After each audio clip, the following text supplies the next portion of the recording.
Hey guys, welcome back to my channel. My name is Mike. You guys are rocking with me and Mike's Intellectual Corner. On today's episode, we are diving back into some epic history TV. This is Napoleon's Marshals. Without further ado, we're just going to dive right into it.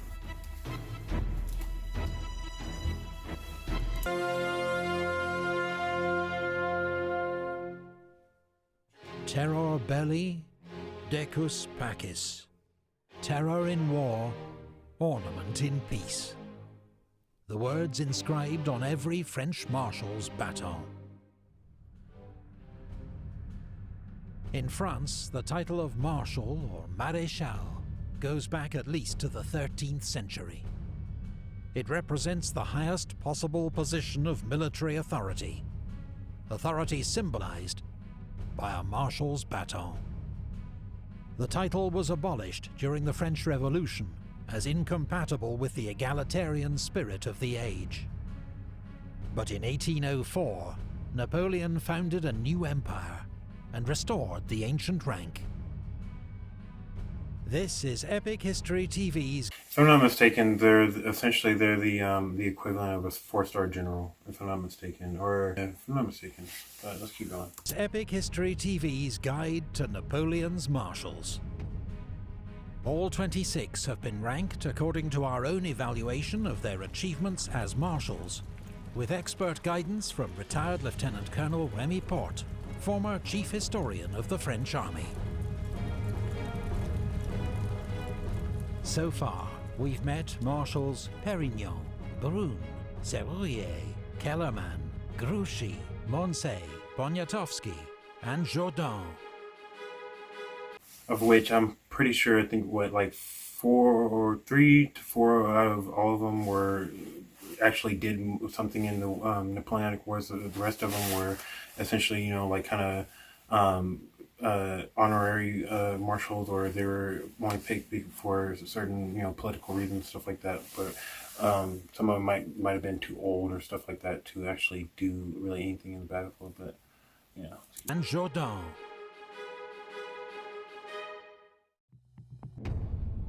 '18, Marshal Bernadotte.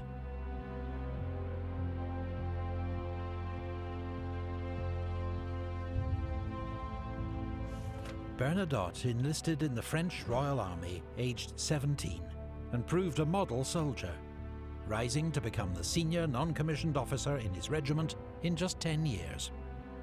Damn, see, can you imagine going from a non-commissioned officer, which is, essentially enlisted, or which is enlisted lowest or low, 17 years old, to going to the highest rank in the French army, to a king of Sweden? That's insane to think about. But, 10 years.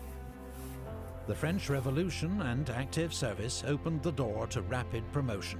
He was made an officer, and thanks to exemplary leadership and courage, rose in rank from captain to general of division in a single year.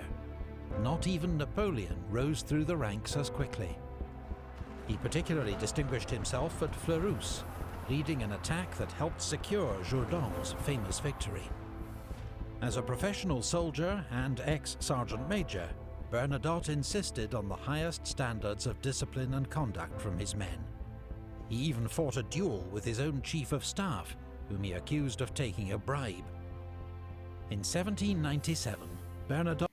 Just the fact that he was a sergeant major and a general and all this stuff so young, like, look at any sergeant major or any general in today's army, and the youngest you'll probably find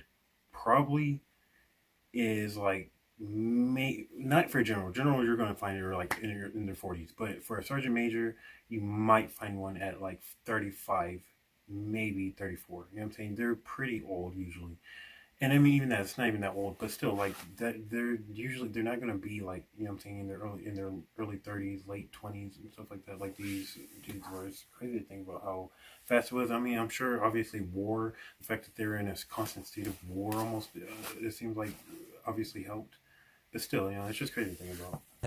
Bernadotte was transferred to Italy, where he served under Napoleon's command for the first time.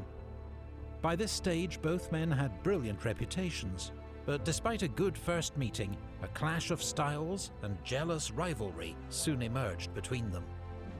What's more, Bernadotte had immediately got on the wrong side of the future Marshal Berthier, Napoleon's chief of staff, by arresting one of his friends for insubordination. In 1798, Bernadotte married Napoleon's ex-fiancée, Désirée Clary. Her sister Julie was married to Napoleon's brother, Joseph, meaning Bernadotte was now family. But when Napoleon asked Bernadotte to support his coup of 18 Brumaire, he refused, though he did not actively oppose it.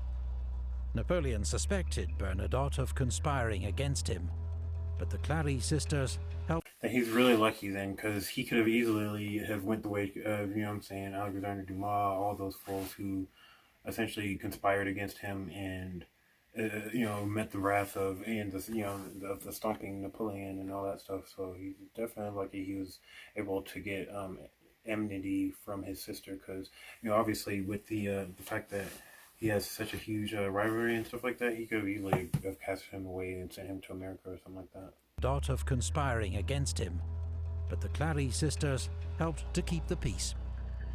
Throughout this period, Bernadotte held key posts as Minister of War in 1799, Commander of the Army of the West in 1800, and Governor of Hanover in 1804, proving highly effective in each role. That year, Napoleon made Bernadotte a Marshal, and he commanded First Corps at the Battle of Austerlitz, playing a relatively minor part in the Emperor's great victory. Nevertheless, he was rewarded with the title Prince of Pontecorvo. But his relationship with Napoleon remained difficult. In 1806, as Napoleon took on Prussia, Bernadotte was blamed for failing to support Marshal Davout at the Battle of Auerstedt, and was nearly court-martialed. Though Bernadotte partly redeemed himself with a vigorous pursuit of the beaten Prussians. The next year, he missed the Battle of Eylau after his orders were intercepted by the Russians, and a gunshot wound to the neck meant he also missed the Battle of Friedland, with command of... Honestly, with those two really big misses, because you gotta remember, Eylau is where we saw the biggest freaking cavalry, the biggest cavalry charge in European history, I think it was. And, the great cavalry charge of Eylau. And then you had, with Friedland, obviously you had, I'm saying, it's just two very crazy freaking battles that he missed. And I'm sure that didn't help, but, still, it's kind of crazy to see that he had such a bad rivalry and not the best, relationship with Napoleon, but he was still able to get Napoleon to give him the crown of Sweden and stuff. I'm curious. And a gunshot wound to the neck meant he also missed the Battle of Friedland, with command of First Corps passing to General Victor. When war resumed with Austria in 1809, Bernadotte was given command of the 9th Saxon Corps. On the evening of the first day at the gigantic Battle of Wagram, his troops were in heavy fighting with the Austrians. But dressed in white, like the Austrians, they came under devastating friendly fire, panicked and routed. The next morning, Bernadotte pulled his men back without orders, and when they later retreated again, he and the Emperor exchanged sharp words on the battlefield. Bernadotte then issued a proclamation to the Saxons praising their conduct and outraging Napoleon. Bernadotte was sent in semi-disgrace to the Dutch coast to oversee the defeat of a major British landing at Walcheren. But another triumphant proclamation, effectively publicizing the strength of his forces, further infuriated Napoleon. In an unlikely twist of fate in 1810, Swedish politicians invited Bernadotte to become Crown Prince of Sweden. The current king was old and childless, and Bernadotte was a proven general and administrator, member of the French imperial family, and well regarded by Swedish army officers, who remembered his fair treatment of Swedish prisoners 3 years earlier in Pomerania. Napoleon was at first bemused, remarking that he could think of other marshals who were better qualified. Isn't that crazy though? Like it's crazy that the Swedish actually went to France for that. Like you would think that they would stay, in Scandinavian neighborhood. You know what I'm saying? Trying to find a Scandinavian person or a Nordic person to take the throne to keep it within that. But to go France is kind of it's interesting. But I mean I'm saying you see that all over Europe with I'm saying German leaders taking over. Britain, well, technically, but I mean, they're born in Hanover, and technically at the time, Hanover was part of Britain, but still. And you have, Germans taking over Russia with Catherine the Great and all that stuff. So it's just kind of crazy to see. But bemused, remarking that he could think of other marshals who were better qualified, but he did give his assent, even when Bernadotte made it clear that as Crown Prince, he would pursue Swedish interests. He was true to his word. 3 years later, with Napoleon on the ropes after his disastrous invasion of Russia, Crown Prince Bernadotte brought Sweden into the Sixth Coalition and declared war on France. With his insider knowledge, he helped the Allies to devise the Trachenberg Plan, a strategy for defeating Napoleon in Germany by avoiding battle with Napoleon himself and targeting only his marshals. In September, Bernadotte defeated former comrades Marshals Oudinot and Ney at Dennewitz. 5 weeks later, he played a major role in the great Allied victory at Leipzig. Bernadotte's legacy would prove the most lasting of any of Napoleon's marshals. Yeah, because I mean, at the end of the day, you can't call him a traitor when he's a king of a whole and separate country that doesn't, or kingdom that doesn't, really have anything to really do with France like that. And, France invades and occupies Swedish Pomerania, he has to act on that. And he warned Napoleon before he even left France, if once I go, you have to understand, I'm Swedish. I'm Swedish now. Everything that I do from now on will be for their benefit, and that's it. So you can't really blame him. So Bernadotte's legacy would prove the most lasting of any of Napoleon's marshals. The royal house of Bernadotte sits on the Swedish throne to this day. Bernadotte was labelled a traitor by Napoleon's supporters, though not by Napoleon himself. He was unquestionably a gifted soldier and administrator. But his personality clash and long-running feud with the Emperor meant he was never a great marshal. 17. Marshal Augereau.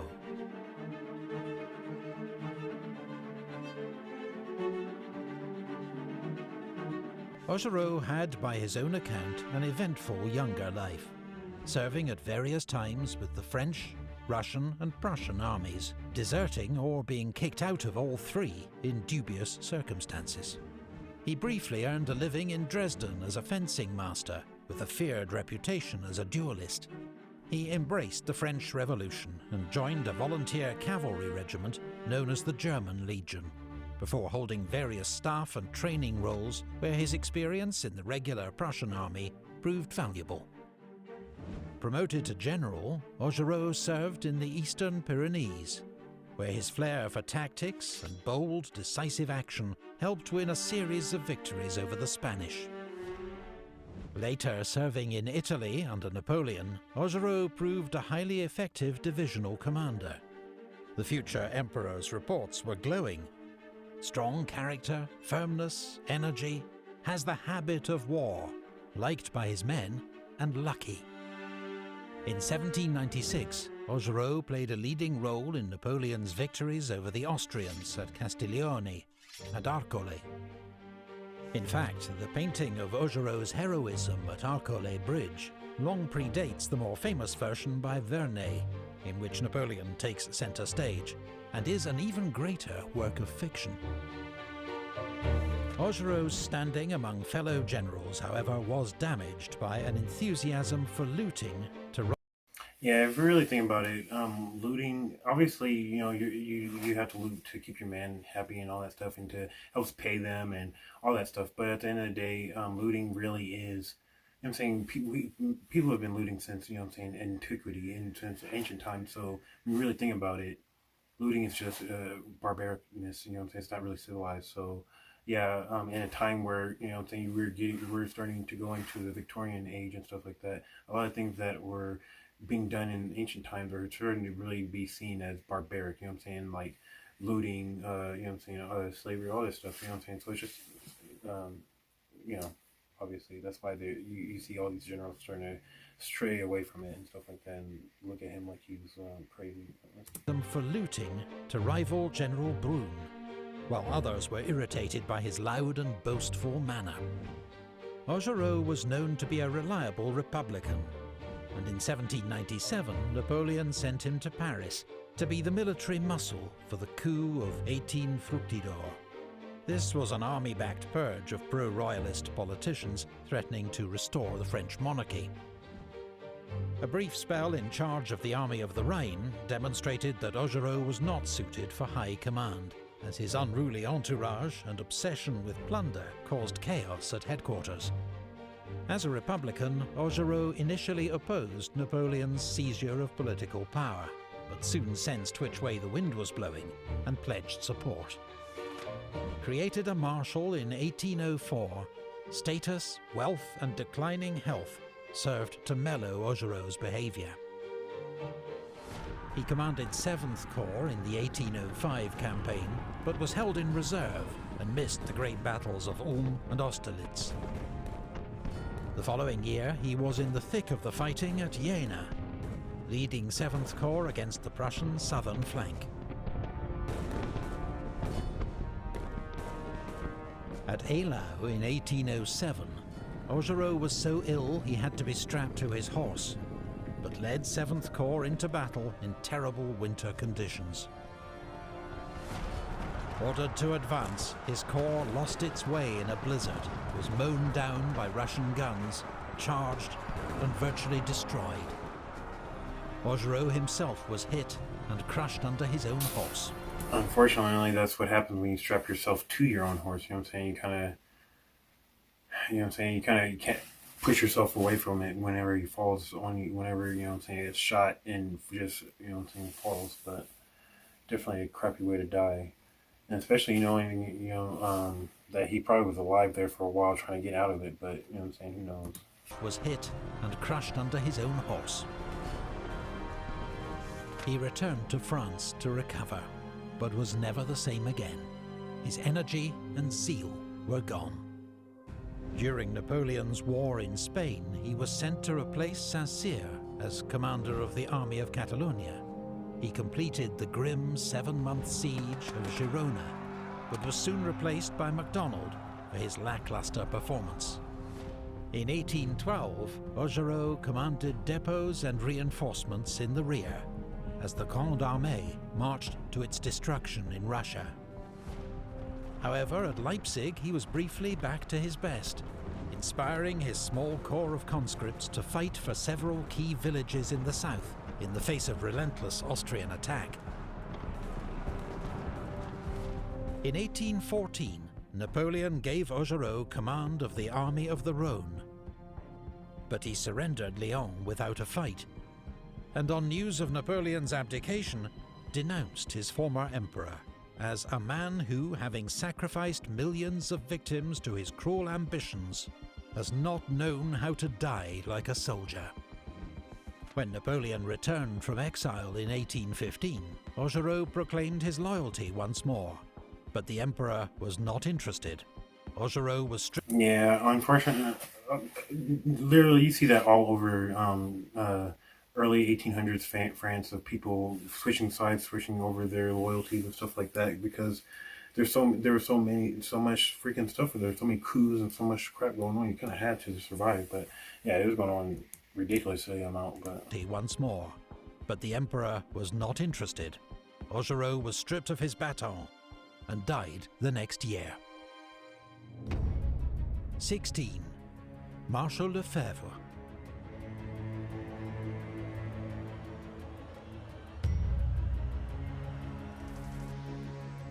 François Lefebvre was a sergeant with 16 years' service in the elite Garde Française when the French Revolution broke out.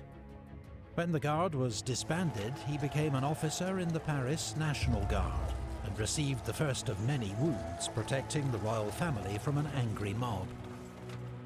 Every inch the soldier, the Revolutionary Wars brought Lefebvre opportunity for active command and rapid promotion.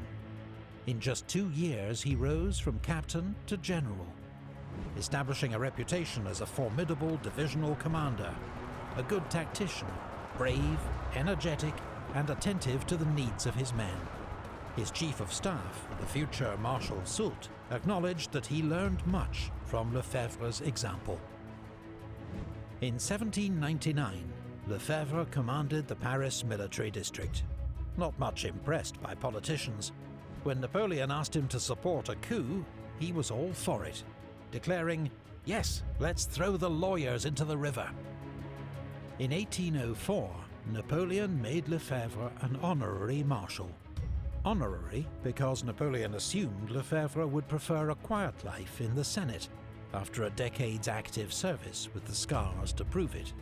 But he'd underestimated Lefebvre, who pleaded for a frontline role. So the Emperor gave him command of the Imperial Guard Infantry for the Jena campaign. The next year, Lefebvre commanded the siege of Danzig, inspiring the troops of 10th Corps by leading one counterattack in person. After the successful conclusion of the siege, Napoleon awarded Lefebvre the title Duke of Danzig. Lefebvre's record as a corps commander was mixed. In Spain, he exasperated Napoleon by twice ignoring orders. But in 1809, when Archduke Charles of Austria launched a sudden attack on Bavaria, Lefebvre's Bavarian 7th Corps was crucial in slowing the enemy advance.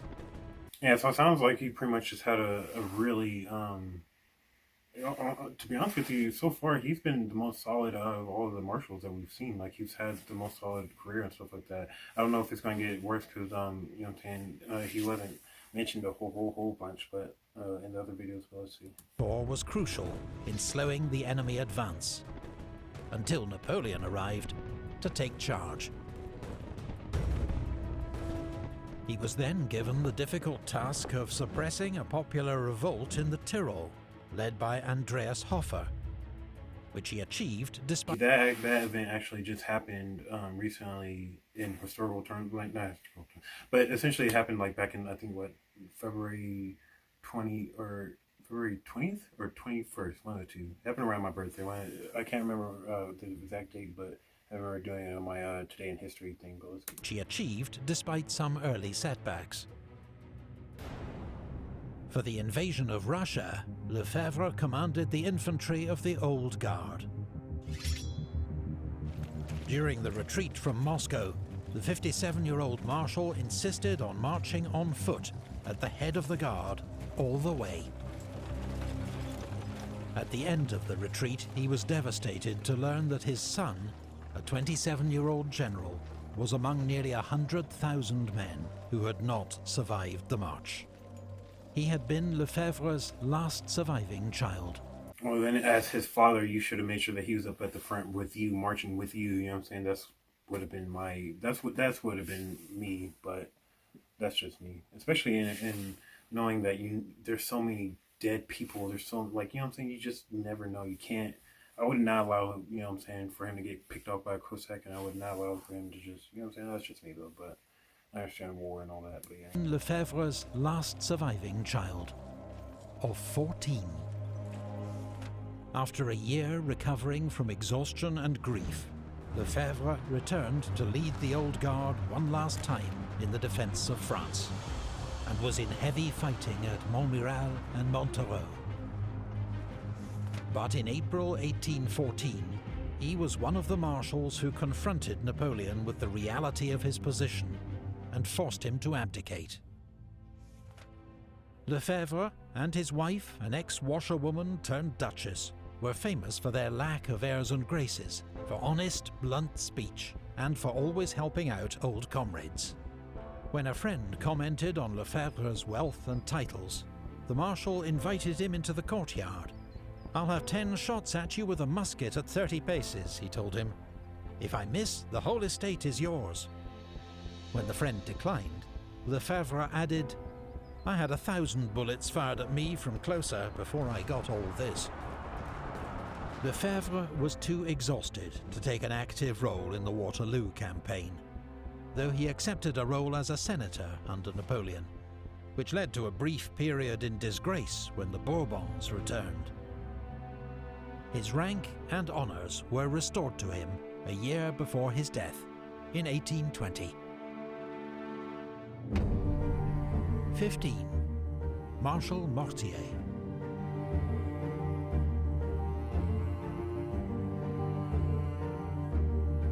Edouard Mortier was from a prosperous middle-class background in northern France. When the French Revolution began in 1789, he volunteered for the National Guard, a new middle-class militia charged with preserving order and defending against counter-revolution. When war broke out with France's neighbours, Mortier's unit was sent to the front. Standing 6'4", Mortier was conspicuous for his height and bravery. And you gotta remember too, being tall back then it wasn't a super advantage or anything. You're 6'4" amongst, you know what I'm saying, a huge population of, 5'5", you know what I'm saying? So you're going to stand out immensely, which means you're a huge target to all these muskets and stuff. So, being that essentially being over like 5'11" in these days, there's damn near, you know what I'm saying, you're pretty good warrior if you can stay alive essentially through all these battles. But, conspicuous for his height and bravery, being wounded twice and winning praise from his commander, the future Marshal Lefebvre. In 1799, Mortier fought under General Massena's command at the Second Battle at Zurich, helping to defeat the Russians and winning promotion to the rank of General of Division. Mortier then spent 3 years commanding the Paris military district. His efficiency impressed the new First Consul, Napoleon Bonaparte, who chose him for an important mission in 1803, the occupation of Hanover, a German state belonging to the Hanoverian kings of Britain, with whom France was, once more, at war. Mortier carried out this assignment with tact and diplomacy, ensuring the occupation was unopposed.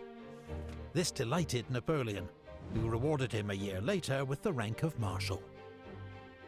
Following Napoleon's victory over the Austrians at Ulm in 1805, Mortier and his new 8th Corps led the pursuit of the retreating Russians, but became encircled by a much larger force at Durenstein.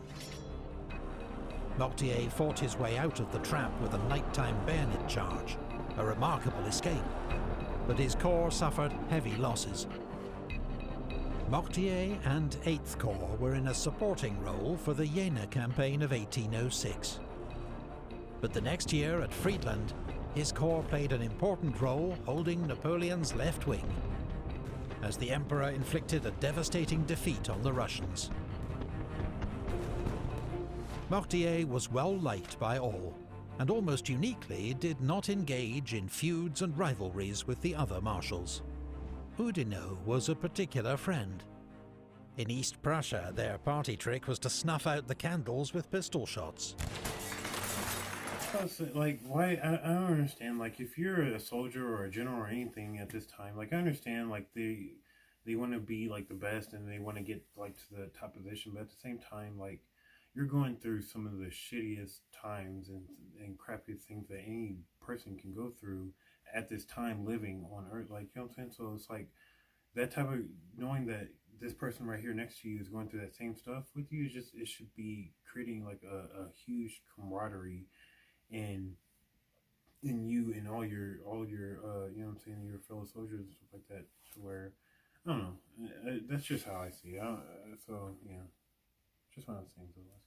They always paid generous compensation for damage caused. In 1808, Mortier joined Napoleon for the invasion of Spain and commanded 5th Corps at the brutal siege of Zaragoza.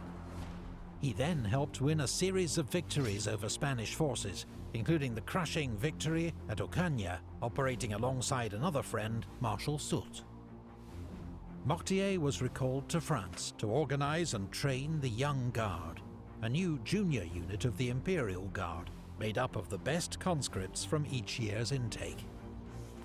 Mortier led the Young Guard in Russia in 1812, but was powerless to prevent the Corps' destruction on that campaign. First through exhaustion and disease on the march to Moscow, then on the retreat, where his surviving troops were effectively sacrificed to hold open the road at Krasny and allow the army's escape. Mortier continued to command the Young Guard during Napoleon's campaigns in Germany and France, and was never far from the action. At Lutzen, he was trapped under his wounded horse, was in heavy fighting at Leipzig, and had his hat shot through outside Paris. In 1814, the final defense of the French capital fell to troops under Mortier and Marmont, with support from Marshal Moncey's National Guard. Mortier told his men, "We have not enough troops to resist their large armies for long, but today, more than ever before, we are fighting for our honor." When Napoleon returned from exile in 1815, he wanted Mortier to resume his customary role at the head of the Young Guard, but a severe attack of sciatica prevented him joining the Emperor at Waterloo. Napoleon never regarded Mortier as suitable for major independent command, but his loyalty and conduct were always beyond reproach. He went on to serve the restored monarchy as ambassador to Russia and briefly Minister for War. In 1835, he was riding beside King Louis-Philippe in a public parade when an assassin opened fire with a homemade multi-barreled gun.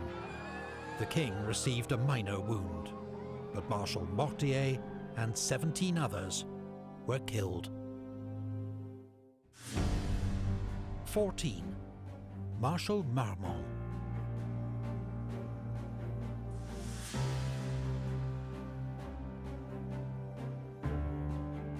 Marmont, like Napoleon, was a trained artillery officer and met the future emperor for the first time at the Siege of Toulon, where Napoleon made his name. They formed a friendship, and when Napoleon was given command of the French army in Italy, he took Major Marmont with him as an aide-de-camp. Marmont distinguished himself at several of Napoleon's early victories in Italy, and was commanding his own artillery regiment by the age of 23. As part of Napoleon's inner circle, Marmont accompanied him on his expedition to Egypt in 1798, fighting in the battles of Isn't it Alexandria. insane that all these like super young ass freaking essentially military leaders back then were ruling countries and stuff like that? It's just kind of insane to think about, because nowadays when I think of a 20-year-old, honestly, I think of a dumbass. Like, I don't, like, you know what I'm saying? No offense to anybody who's out there who's that young, but I just think of a child, you know what I'm saying, a kid. Essentially, you're a kid in my eyes. So it's just kind of crazy to see, you know what I'm saying, 20-year-olds, 23-year-olds, like, being generals and stuff like that, and just insane, really, to think about. But yeah, let's keep going. And the pyramids. Naturally, he backed Napoleon's coup of 18 Brumaire, as Napoleon overthrew the Directory and made himself first consul of France. 6 months later, Napoleon led an army over the Alps into Italy. It was his artillery commander, General Marmont, who figured out how to get the cannon through the mountain passes using man-hauled sledges. At the ensuing Battle of Marengo, Marmont's skilled handling of the artillery helped Napoleon to win a decisive victory over the Second Coalition. 2 years later, Marmont was made Inspector General of Artillery, working with Napoleon to implement reforms that improved firepower, mobility and supply. Marmont was bitterly disappointed not to be among the first marshals created in 1804. But he was still only 29, and Napoleon assured him that time was on his side. He was further frustrated in 1805, when his corps was sent to guard the army's strategic southern flank, and so missed the great victory at Austerlitz. The spoils of that war included Dalmatia, which Marmont was sent to govern in 1806. Though he lived in extravagant luxury, his reforms and infrastructure projects were so effective that even the Emperor of Austria later admitted, "It's a great pity that Marmont was not in Dalmatia 2 or 3 years longer." When war broke out with Austria again in 1809, Marmont marched north with 11th Corps to join Napoleon near Vienna. But at the Great Battle of Wagram, his troops remained in reserve, while the other corps were engaged in ferocious fighting. At last, an opportunity to prove himself came as Napoleon ordered him to pursue the retreating Austrians. But reckless over-enthusiasm nearly led to disaster at Znaim. A week later, Napoleon created 3 new marshals: MacDonald, Oudinot, and Marmont. MacDonald for France, it was said, Oudinot for the army, Marmont for friendship. Napoleon then I mean, technically, yeah, speaking war, like, obviously war and battle-wise, yeah, he hasn't really done enough, as, you know, considering what the rest of them have done, but technically he hasn't really been given the chance to do something, and the stuff that he has been able to do, you know what I'm saying, he's done pretty well, which is why he was given the chance to be a marshal in the first place, but let's keep on. Undermined the moment by telling Marmont, "Between ourselves, you've not yet done enough to justify my choice." His big chance came in 1811, when he was sent to Spain to replace Marshal Massena. But after a promising start, and some bold manoeuvring against the British on the Douro River, he stumbled into disaster at Salamanca. Yeah, if I'm not mistaken, he was essentially almost, if I'm not mistaken, outflanked, because they were marching essentially side by side, but Wellington was outmarching him almost the whole way, and he was able to almost essentially outflank him and then get to the spot they were trying to get to first. But Marmont himself was an early casualty of the battle, badly wounded by a shell burst and carried from the field, as Wellington routed his army. After convalescing in France, Marmont was back with the Grande Armée in 1813, as Napoleon battled to save his empire. He commanded 6th Corps throughout the campaign in Germany, fighting at Lützen, Bautzen, and Dresden. At Leipzig, he held the northern sector with skill and determination, making Blücher's Prussians pay a high price for the village of Möckern. Marmont played an important role in Napoleon's 1814 defense of France, shadowing Blücher's movements along the Marne River and guarding the road to Paris. But by now he was showing signs of exhaustion and disillusion. At the Battle of Laon, he allowed his corps to be surprised by the enemy, with heavy loss. Napoleon's stinging criticism may have been the moment that ended Marmont's loyalty. He was the senior marshal in Paris when the Allies attacked on the 30th of... But he was also able to get their entire, if I'm not mistaken, the entire fighting force that was within France, or within Paris, and able to get them all out so that with their weapons, so that they would be able to continue fighting even though it didn't happen. And even though it didn't matter anyway, because he turned his entire force back over to them, I think within those 5 days, but you know... March. After a day's fighting and facing inevitable defeat, he negotiated the city's surrender. 5 days later, with Napoleon at Fontainebleau still planning to march on Paris, Marmont marched his corps over to the Allied lines and surrendered. Napoleon was shocked at this betrayal by one of his oldest comrades. He'd already been persuaded that he must try to abdicate in favor of his 3-year-old son. Now he accepted that he must abdicate without conditions.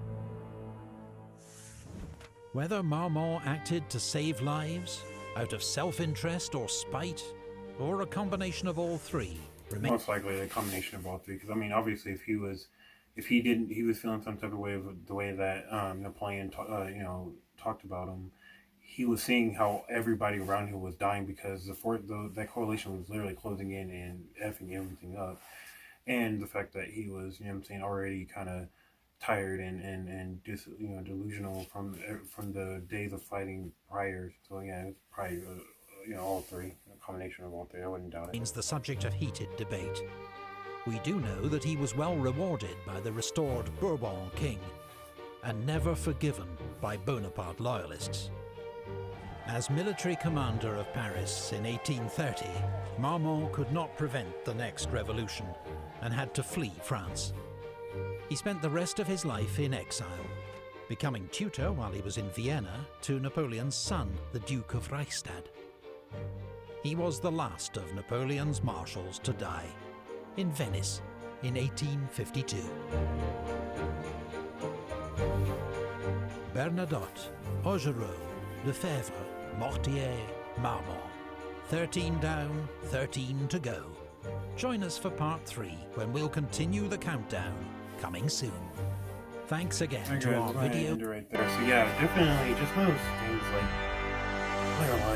to be I guess European and living back in those days would be and be a general would be pretty amazing, to be honest with you. Obviously myself with my skin complexion before Napoleon implemented all of those Napoleonic codes and stuff like that, made it to where Africans can't even be within, I think you can't even live within French borders, let alone Paris, and let alone command French troops, you know what I'm saying? Before all that though, African people could, and African French people could, and all that stuff. So it would have been cool to be, in that time and being able to eat children and all that stuff, and having those uniforms on and living that lifestyle and all that. That's just so cool. But in any case, so thank you guys again for joining me on another episode of Mike's Intellectual Corner. If you guys like the video, don't forget to like, comment, subscribe. See you guys on another one. I'm out.